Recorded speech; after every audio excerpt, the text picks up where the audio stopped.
is for 3 state Supreme Court judges. And the twist is that they aren't running against anyone. They're only running to retain their current seats. Joining us now to explain, government editor and reporter for Spotlight Pennsylvania. Thank you so much for joining us. I'm curious about the reasoning. I'm curious about why exactly we are looking at this for 2026. What makes this race so special, Katie? Yeah. So first of all, it's a Pennsylvania race. People like to look at races in key swing states to kind of get a sense of what's going to happen in future years. And this is a big one just because there is national interest in it. Not a ton, but there's buy-in from across the political spectrum because these judges hand down decisions that can have pretty big impacts. They defended Pennsylvania's election laws in 2020 after that election. They have thrown out and redrawn Pennsylvania's congressional maps. So these can be pretty big decisions. And this election could lead to a change in the balance of power on the court. So explain the retention thing. So if a voter votes not to retain one of these judges and say they aren't allowed to stay in their jobs, does that position just remain open until the next election? What happens? Yeah, great question. It is confusing. So these judges, I should say, when they first ran, they ran in partisan elections. So 2 candidates, 1 from each major party, and then they get a 10-year term. These judges all got elected in 2015, and now they are in the next stage of what Pennsylvania does on its appellate courts, which is retention, the yes or no, should this person stay on the court question. If they all, get retained, then they just stay on the court. They have another 10-year term until the mandatory retirement age of 75. If they don't get retained, then there will be a vacancy. The governor can appoint a person to fill the vacancy, but the state Senate has to approve that person. So it's always political. After 2 years, in the next municipal election, there will be another contested race to fill the hole on the court. So it's kind of a long process. It is complicated. But I should also say almost no judge has ever not been retained. It would be extremely rare and unusual for that to happen. All right, Katie Meyer of Spotlight Pennsylvania, Spotlight PA. Thank you so much for joining us and helping us understand this very weird little race. Appreciate it. And a quick programming note, Jen Psaki and Ari Melber will kick off our special election night coverage on November 4th at 6 p.m. Eastern. Then at 7, Rachel Maddow and team take over with Ali Velshi, breaking down the real-time results. And sit tight, the next hour of Katie Tur Reports starts right now.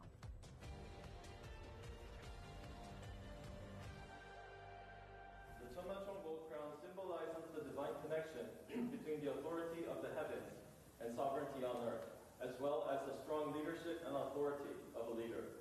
경주를 국빈으로 찾으신 우리 트럼프 대통령님께 한반도에 처음으로 평화를 가져온 신라의 정신과 함께 한미 동맹의 황금기를 상징하는 이 금관을 선물로 준비하였습니다. We present this gold crown to you on this joyous occasion of your state visit to Gyeongju, because it symbolizes the spirit of Shilla, which brought peace time and the opening of the golden age of the Korea-U.S. alliance.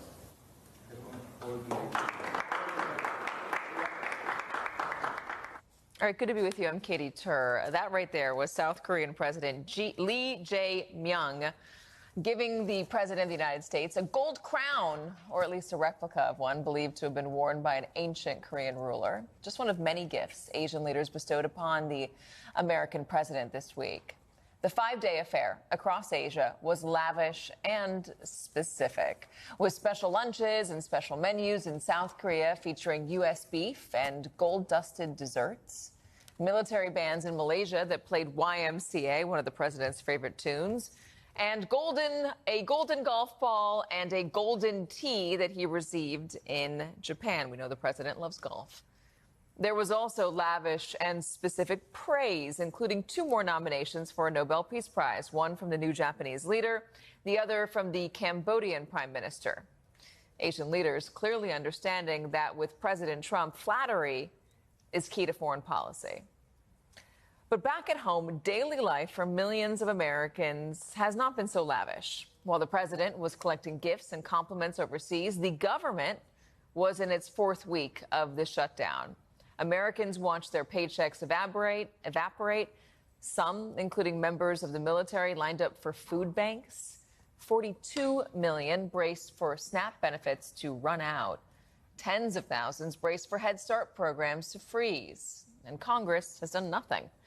If there was ever a moment, some desperate Americans argued, for a deal maker to cut a deal, this is the moment. And they thought this was the president to do it. What matters more than me, they asked. The White House insists the trip abroad was, in fact, about all of us, that the trade deals cut are trade deals to make America and Americans richer. Just consider the soybean agreement with China. But here is the problem. Americans have told pollsters that they elected President Trump to make their lives cheaper on day one, as he promised. But now 63% of the country disapproves of his handling of the cost of living, up from 58% earlier this month, and more than twice the share who think he has done a good job on costs.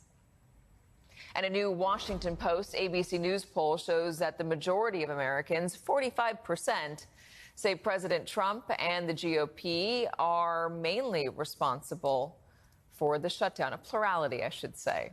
Joining us now, White House economic policy correspondent at the Washington Post, Jacob Bogage, staff writer for The Atlantic, Toulouse Olorunipa, Republican strategist and former RNC communications director Doug Heye, and former communications director and spokesman for Congressman Hakeem Jeffries, and a former staffer for Senator Dick Durbin, Michael Hardaway. Thank you guys for joining us. I guess I'm going to go rogue. I'm going to start with you, Doug. I want you to tell me what you think of all these optics. Thanks so much.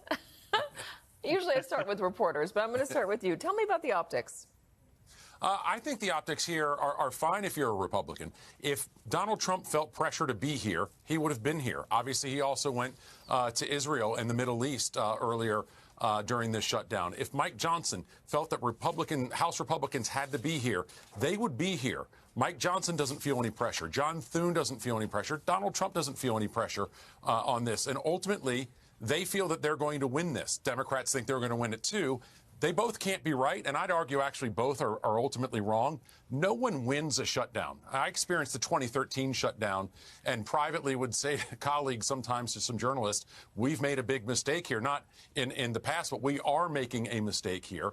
But ultimately, thinking that in 2013, voters had long forgotten about the 2013 shutdown when they went to vote in 2014.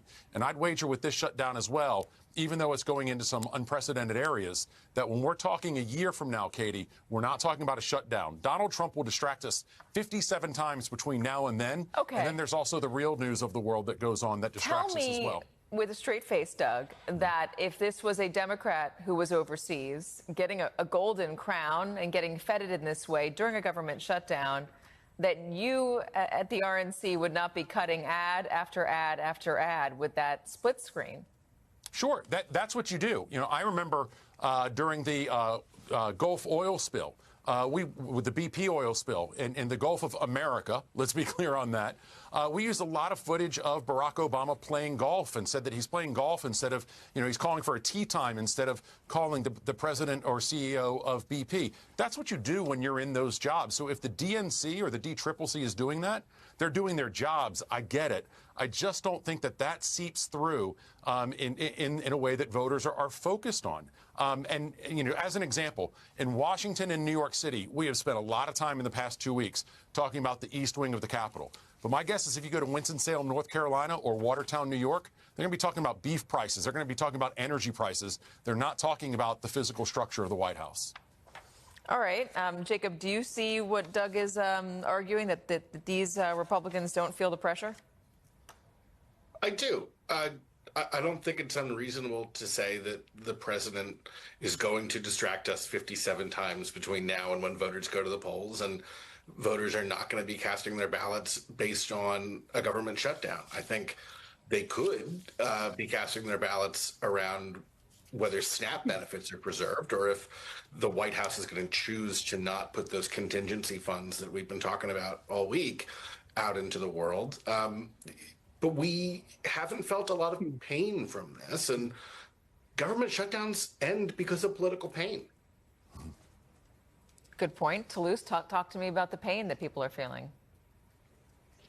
Well, 42 million Americans is not a small percentage of the American population, including a large percentage of American children who rely on those SNAP benefits. So this is really the first time that the shutdown is going to be painful to a large segment of the American public. And yes, no one is really likely to be voting on this in more than a year during the midterms, but we are having elections next week in Virginia, in New Jersey, and those elections do run in the back of the minds of people who are going to be running in the midterms. They want to see what the margins are. They want to know whether or not there is going to be a blue wave coming. And they will be looking at some of those elections. And those elections will be impacted by what's happening with the government shutdown, and specifically in Virginia, where you have so many federal workers who feel like they have been taken for granted and likely will be coming out in large numbers. And so this next week could be the week in which the shutdown goes from something that's sort of theoretical and impacting a small, relatively small percentage of the American population to something that's felt nationwide and that people start to pay attention to. And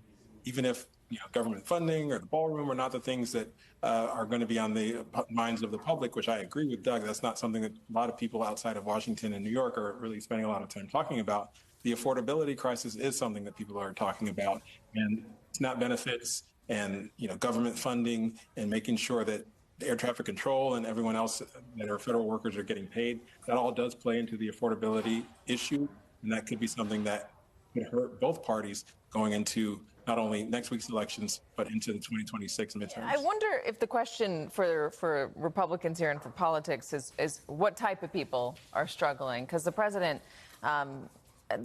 made his own definition of who's struggling. Let me play what he told reporters about who SNAP is used by. All they have to do is say the government is open, and that's the end of it. And, largely, when you talk about SNAP, you're talking about largely Democrats. But I'm president. I want to help everybody. I want to help Democrats and Republicans. But when you're talking about SNAP, if you look, it's largely Democrats. They're hurting their own people. Michael, is it just Democrats? By the way, I had no idea where that answer was going, by the way. But it's not Democrats. It's largely Republicans in the South, actually. And as we know, it's largely Caucasian, lower-income people. And that is borne out by the overwhelming majority of people that are in the middle who are saying, what is happening here? I voted for Donald Trump, but I didn't vote for my health care benefits or my Medicaid or for my food assistance to go away. And that is happening. As we look at the fallout here, look, Democrats are always going to believe one thing. Republicans on the far right will always believe one thing. But what do the moderates and the independents say? And he's underwater with them on all of these issues. You don't think Democrats are running a real risk here? I mean, I know the polling shows right now Republicans are being blamed, but the Republicans have said over and over again that they're willing to reopen the government. Democrats just have to vote. They voted in the Senate 13 times, and the Democrats have voted no. John Fetterman has been critical of the Democrats on this. He's a Democrat in Pennsylvania. Are you sure they're not making a miscalculation about who's going to be seen to be at fault on this, Michael? No, and I'll tell you why. I think the working class is under assault. You've got sky-high prices. You've got falling wages. You've got, in the reconciliation bill that Trump signed earlier this year, that was already the largest cut in Medicaid history. So now you're also saying we're going to gut the subsidies that allow tens of millions of Americans to have health care under Obamacare and get rid of SNAP. And so for that reason, I don't think it's problematic, because it's not one thing. It's a continuance of this war on working people that we're seeing this year. Jacob, you do a lot on the cost of living. Have things gotten cheaper, easier in this country since Donald Trump was elected? No, things have not gotten cheaper nor easier. He likes to talk about the cost of energy and especially the cost of fossil fuels. And he does have a point on some of those cases that some of those prices have gone down, but grocery prices are up, retail prices are up. For someone who said he wanted to come in and lower prices on day one, he hasn't done that. And I think, to Michael's point about who's going to own the blame for this, there's a statistic in the polling that we released that's really telling, and it's for independent voters who by a 2-to-1 margin blame Republicans and President Trump more than they blame Democrats. These are folks that have had a month to make up their minds, and they're pretty consistent on this. Let me play Michigan State Senator Mallory McMorrow talking about SNAP benefits in particular and how they could be funded. Remember, there's a lawsuit that is currently being pending. I mean, there's an update on that. We'll bring it to you in a moment. By 25 states saying that the federal government both can and does have an obligation to fund SNAP benefits. Here's Mallory McMorrow, Michigan State Senator. They are hiding the fact that not only is there more than enough funding to pay these benefits that we have already paid our tax dollars into, but that there was contingency language to ensure that even in the event of a government shutdown, that SNAP would go uninterrupted. The Trump administration and the Republicans supporting him are using food as a political weapon. This is a choice. All right, let's talk about that case that I was just mentioning, and we'll bring in MSNBC senior legal reporter Lisa Rubin into the conversation. All right, so a judge has been considering this, and she came back today. I'm a little fuzzy on the decision. Can you help me understand it? Yeah, absolutely, because there are two, not just one decision. So the case that you were talking about, a case brought by states, has an order today that came back where the judge essentially said the plaintiffs have proven that the USDA does not have the authority to simply ignore a contingency fund that's been set aside for circumstances just like this, that it needs to decide by Monday whether it's going to release reduced SNAP benefits or pay them in full using that contingency fund and some other sources and funding, but needs to come back to her and tell her by Monday. In the meantime, she's holding their motion for a temporary restraining order in abeyance. But at the same time, you've got a Rhode Island federal court that also had a SNAP-related case brought before it by people who are nonprofit plaintiffs, for example, and that judge is ordering today the USDA to immediately release SNAP benefits and take all steps to terminate and reverse the decision not to pay SNAP benefits for November. How quickly will those SNAP benefits get paid if this order is followed through on? It's not exactly clear, but that same judge orderly told the Department of Justice on behalf of the USDA, you need to come back to me within 24 hours and explain to me how quickly this can be done and what steps you have taken, as well as tell me how you have communicated my decision throughout the apparatus that's needed to turn the spigots back on effectively with respect to SNAP benefits. All right, I want to go back to Doug on this, because, Doug, a moment ago you were talking about all the different things that are going to happen between now and next November, and you're right, there's going to be 100, 1,000, a million new things to talk about. Who knows where we will be. But one of the things that people will be thinking about, regardless of, I imagine, what's going on in the world, is prices. Is does it cost me less today than it did a year ago, 2 years ago? President Trump promised to lower prices on day one, and you heard Jacob with his analysis and reporting. The prices have not gone down. I mean, prices for food have gone up. Insurance premiums, if these extensions don't get passed or even negotiated, those insurance premiums are going to go up double, if not triple, for a lot of Americans. You got SNAP issues, you got wage issues. There are all sorts of problems in terms of the cost of living. Are the Republicans taking the cost of living in the immediate seriously enough? I think they are, but it's obviously a very real concern. Look, Katie, just the real macroeconomics of this. I paid $18.99 for a sandwich about 2 hours ago. That sandwich last year was cheaper, 2 years ago was cheaper, 5 years ago was cheaper. Way too much money on what was otherwise a good sandwich. People are feeling that pain, that sticker shock on everything they spend their money on. Anytime they go to the movies, anytime they go to the grocery store, or they decide not to go to the movies, not to go to a restaurant. Then you tie in healthcare premiums. Get ready for energy costs to keep increasing.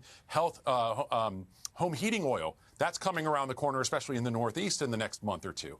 And I would tell any politician, Republican or Democrat, don't use words like inflation.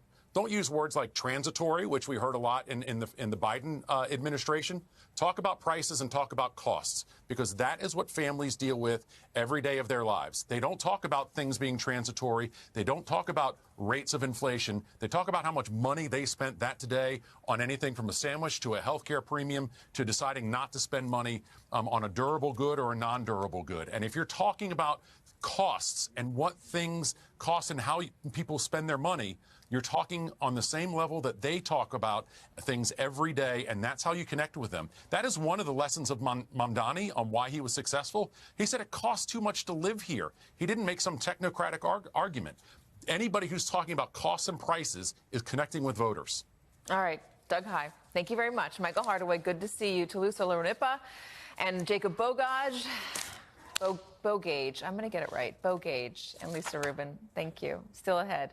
What a bunch of top White House officials are doing living on military bases. Plus, big tech is on an investment spree driven by artificial intelligence. But is it a bubble? We're back in 90 seconds.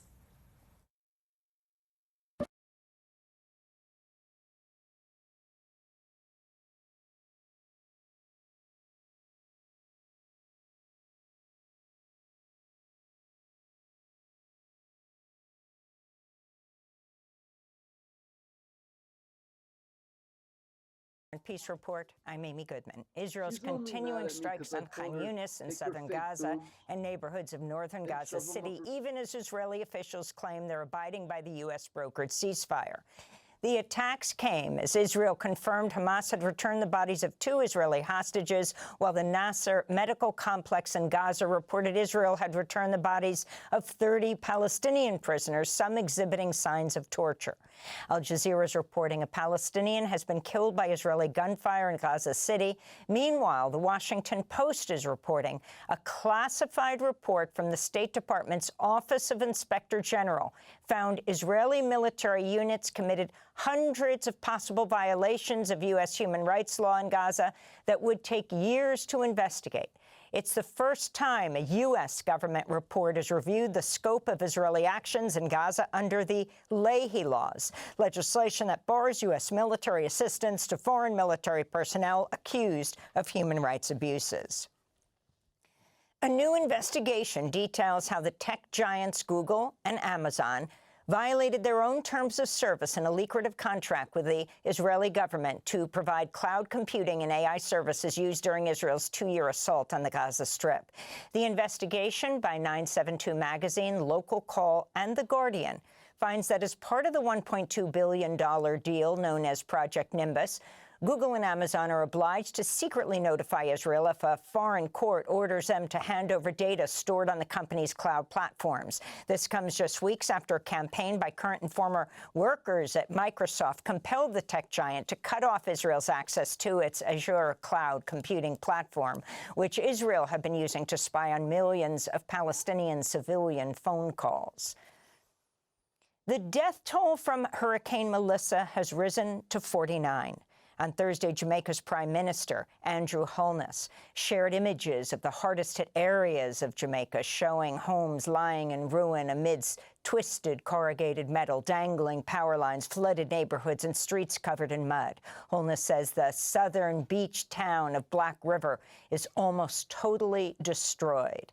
At least 19 deaths were recorded across Jamaica. Meanwhile, Haiti reported 30 deaths due to days of torrential rains from the hurricane. 20 others remain missing. On Thursday, Venezuela said it's sending aid to Jamaica and Cuba. Meanwhile, officials in Havana said they're open to receiving disaster assistance from the United States. More than 730,000 Cubans evacuated ahead of the storm. Many returned to scenes of destruction and an uncertain future.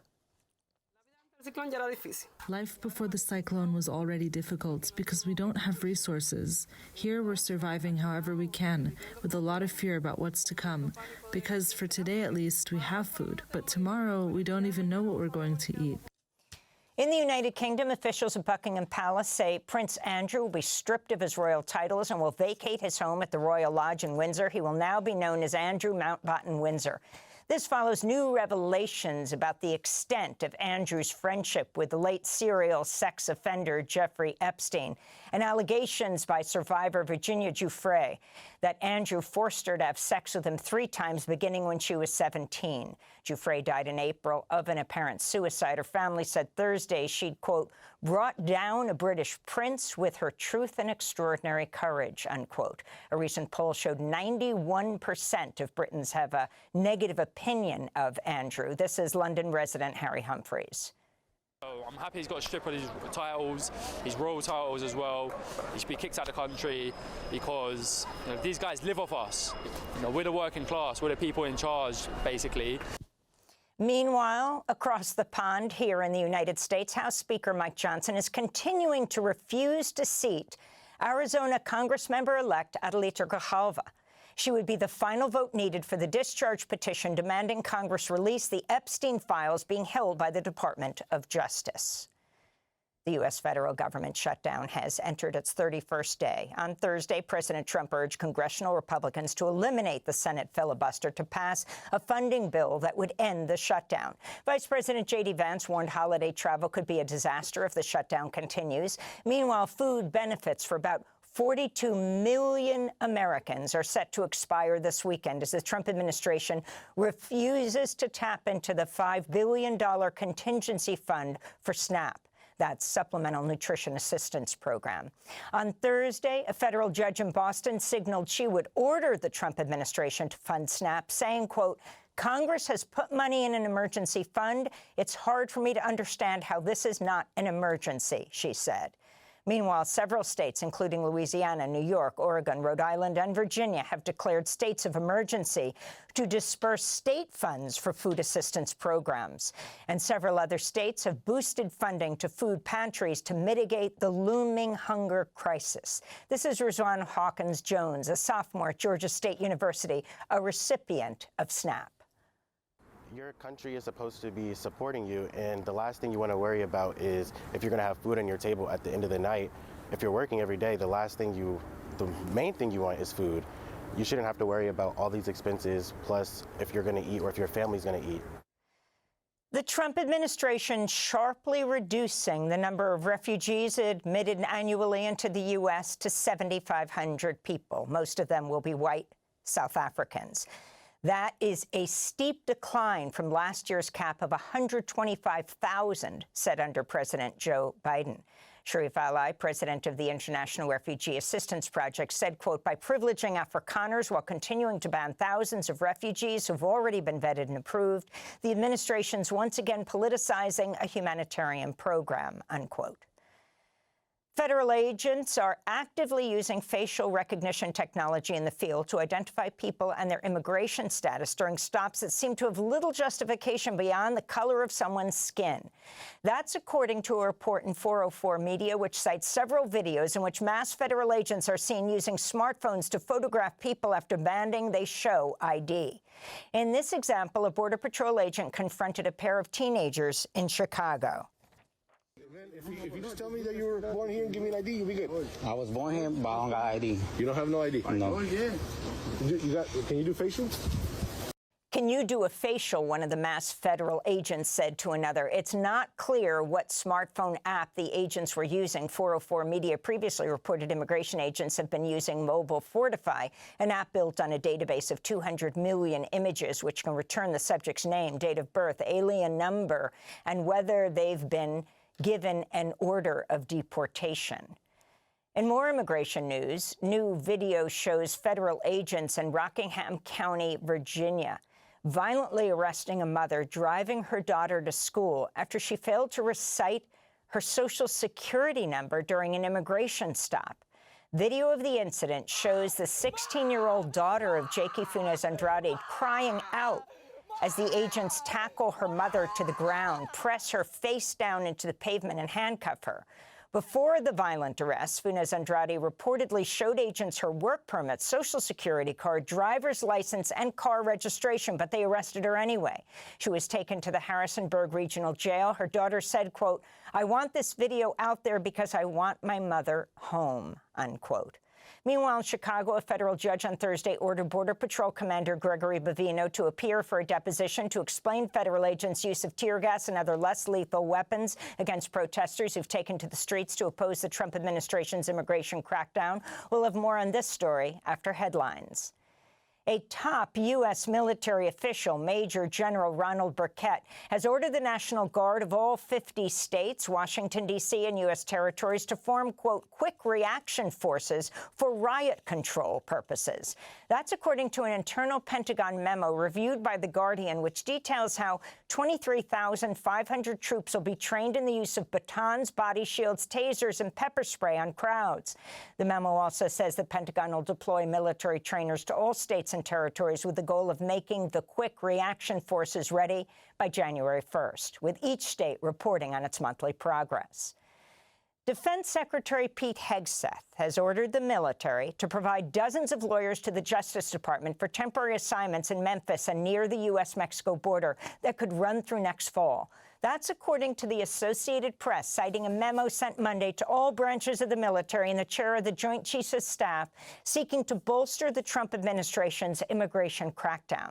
This follows the Pentagon's recent move to send up to 600 military lawyers to the Justice Department to serve as temporary immigration judges. The UN Security Council Thursday condemned the mass killings by the Rapid Support Forces in Al-Fasher in Sudan's North Darfur region. It comes as Sudan's government says the RSF has killed at least 2,000 people in the 3 days since the paramilitary group has seized control of the city. Here's Martha Ama Akiat-Pobi, the Assistant Secretary General of the UN for Africa. Despite commitments to protect civilians, the reality is that no one is safe in Al-Fasher. There is no safe passage for civilians to leave the city. There are also reports of large-scale atrocities perpetrated by the Rapid Support Forces in Bara, in North Kordofan, following the recent capture of the city. And in Brazil, protests erupted after a massive police raid on a drug gang in favelas in Rio de Janeiro that left 119 people dead. The favela's residents demonstrated against the use of excessive force by police and called on Rio's governor to step down. Earlier this week, over 2,500 law enforcement agents stormed the favelas, home to some 300,000 people, considered to be the headquarters of one of Brazil's most powerful organized crime groups. This is Graciele Fernandes do Carmo, the sister of a victim of the police operation described as the deadliest raid in Rio's history. My brother wasn't a bum, you understand? My brother was 22 years old and had finished high school. He had a formal job, and so they destroyed him. They ruined my brother's life. They ruined our family. They destroyed our family. And those are some of the headlines. This is Democracy Now!, democracynow.org. Marshmallow Ankles was back home at the White House tonight, handing out candy to children. One of the kids was dressed as you can see him here on the right side, as a light-up marshmallow. And watch this, because this is something Trump has done in the past. Instead of putting candy in the bag, he puts it on the kid's head and then sends him off on his way. Other than that, things were a little bit different this year because of the construction that's going on at the White House. They had to improvise a bit. They had to move around, and, you know, they want to get that ballroom finished, so they just went right ahead with the demolition while the trick-or-treating was happening. The kids had fun, though. The Department of Agriculture was there, and kids love that. Handing out mini pumpkins, and the U.S. Postal Service was there with a Be Best postcard station. They gave the children Be Best postcards. I didn't know Be Best was still a thing, did you? I didn't even know postcards were still a thing, and to be honest, but it was a bigly busy day for the president. This morning, or maybe it was last night, I don't know, he was in South Korea meeting with the president of China for trade negotiations, which, according to one expert who was there, went very, very well. I thought it was a great meeting. I think it was a very friendly meeting. It was a good meeting for two very large, powerful countries. Overall, I guess on the scale of from 0 to 10, with 10 being the best, I would say the meeting was a 12. Wow, it's even higher than 10. That's good, right? Trump visited several countries in Asia, Malaysia, Japan, South Korea. He avoided Vietnam just for old time's sake. But the big event was his sit-down with Xi. Just before their talk, Trump sent China a message. He announced that he's ordered the Pentagon to start testing nuclear weapons again. And that's right, if they won't give him the peace prize the regular way, he's going to take it by force.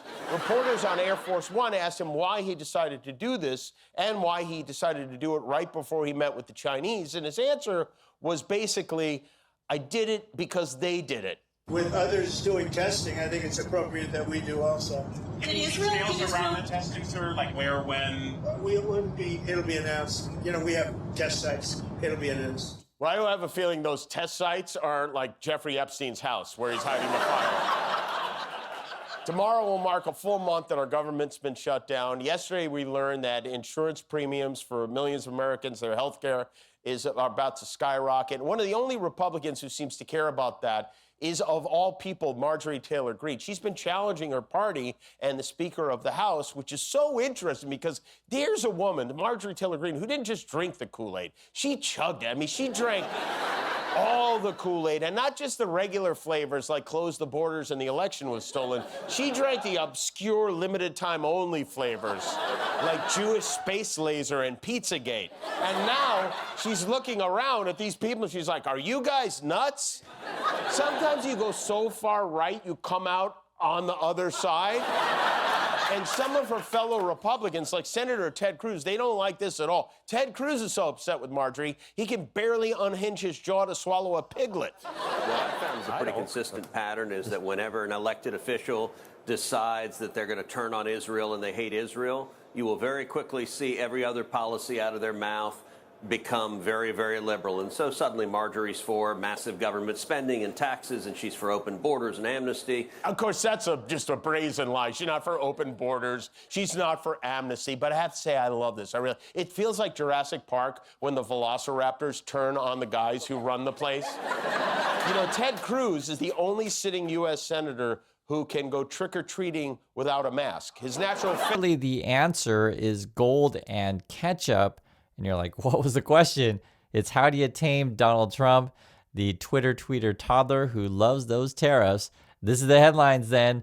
South Koreans give Trump gold crown necklace before feeding him, get this, beef patties with ketchup. And before you laugh, guys, if it works, it works. Trump says South Korea trade deal is virtually done. That's the formula. South Korea welcomes Trump with highest award, gold crown, and ketchup. And then you throw in a bit of military parades. And there's a bit of trolling here from Korea, which is actually pretty funny. They serve this dessert to everyone who came to APEC dinner. It is an actual orange. They named this dessert after Trump as like the peacemaker dessert. And they had a brownie with gold on it. And again, that was for him. And you got this big orange there. And that was named after Trump. It was actually pretty fascinating. And I know we're make jokes about stuff, but this is real. Part of business and knowing, trade negotiations is knowing your opponent, right? Relationships. And they know what Trump's tastes were. And essentially, they made the meal that reflected both the combination of Korean tastes and Trump's taste, reflecting New York, and then also throwing in a bit of oranges. And Trump signed this in the guest book. He's like, wow, such a beautiful opening to a great meeting. Thank you. And he signed Donald Trump. And then Korea got what they wanted. I told you guys before in the last video, we were asking for, hey, USA, are you going to help us with nuclear subs and nuclear power? And the Koreans are reporting that we got a win here. And this is also, I want to make it really clear, the goal for any of these trade negotiations is a win-win. Trump's been threatening Korea, like, hey, you got to give me $350 billion in cash up front. I'll just say this, it's not going to happen. The gist of it is, with these trade negotiations, Trump was threatening tariffs at 25% if you don't give a bunch of cash. The deal, I guess, is they went down to 15%, and then we're doing investments up to $20 billion a year over the course of 10 years. Which, I'll just be frank with you guys, Trump's out of office in a few years, so anything can change after that. And that, again, I want to make this really clear. This is up to, or maximum, that's the phrase they've been telling us in Korea, that came out in the American news as well, up to $20 billion a year. So this is a far cry from that $350 billion, but it does allow the Americans to say, hey guys, we're bringing in all of this money. But I'm just telling you from the Korean perspective, this is up to, not necessarily we're just giving them a bunch of cash. The other issue is who controls the investments. The Koreans are reporting it's going to be mutual, and we're not going to invest in stuff unless it's profitable, and we split the profits in ways that make sense. Before, Trump was like, I get 90% all of the profits. And this is essentially what's going on. So I'm just telling you guys, if it takes a little bit of gold, a little bit of ketchup, you do it. Part which is actually really interesting as well, President Lee here in Korea, I guess he had a custom gold tie made to meet Trump. It worked. Trump was actually pretty friendly during this whole thing. It was interesting. And yes, I understand if you watch the American news or other channels on YouTube, they'll talk about all the dumb things that Trump said and that he farted. And yes, Trump farts all the time. I get that. But I do want to talk about kind of a different perspective they may not necessarily get other places. This is actually really fascinating. It says Trump announces for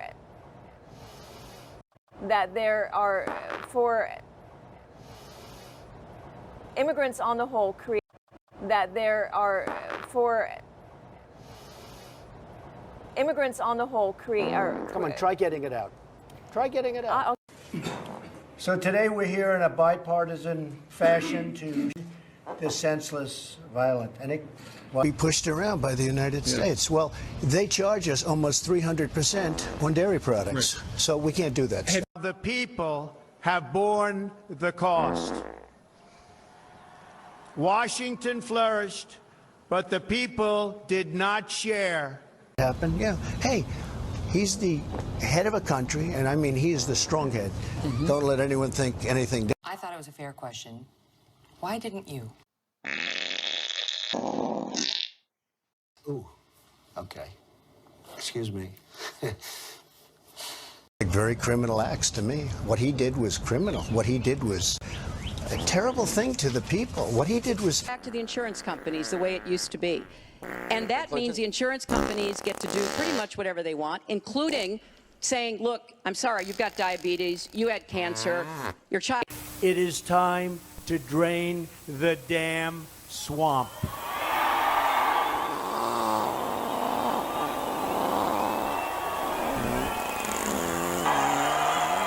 I think that's Carney sitting across the table from Trump. And then the funny thing is then Trump actually tweeted out, for those that are asking, we didn't come to South Korea to see Canada. I don't know. That was a bit of trolling there, but yeah, Carney was there, and I think they exchanged pleasantries, but that's obviously a sore subject. Here in Korea, though, they were having lots of greetings. The First Lady was meeting, you can see this Canadian Prime Minister's wife, so that should be Carney's wife. This is Diana Fox Carney. And this is a big part of business, They were reporting here, Amazon's going to be investing in Korea. A bunch of other companies are. I can give you some of the names of this stuff. Here they say $9 billion. But there's a lot of business to be had. The Korean businesses are trying to, obviously make business with multiple countries, not just USA. And